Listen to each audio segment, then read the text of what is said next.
juda ko'p savollar tushyapti lichkaga kefir qanaqa qilib o'pkaga demak yordam beradi, o'pkani tozalaydi.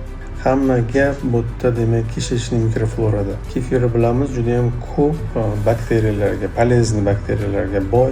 Organizmda immuniy sistemaning 70% kishishning mikroflorada bo'ladi. Foydali bakteriyalar ko'p va yaxshi ishlaydigan bo'lsa, organizmga demak infeksiya kira olmaydi. Infeksiya 70-80% asosan demak o'pka orqali kiradi.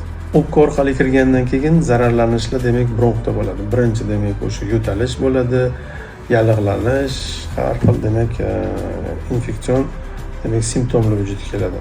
Chang bu ichida mikrozarrachalar va mikroblarga boy demak massa. Bunga demak organizmning qarshilik kuchi yaxshi bo'lsa, immunitet sistemasi baland bo'ladigan bo'lsa, demak buni demak yengishi oson bo'ladi. Shuning hisobiga demak qatiq o'pkani tozalashi fan tomonidan ham, tibbiyot tabobat tarafidan ham isbotlangan. Ibn Sino ham o'pka kasalliklarida sut va qatiqni ko'proq ichishni tavsiya berganlar.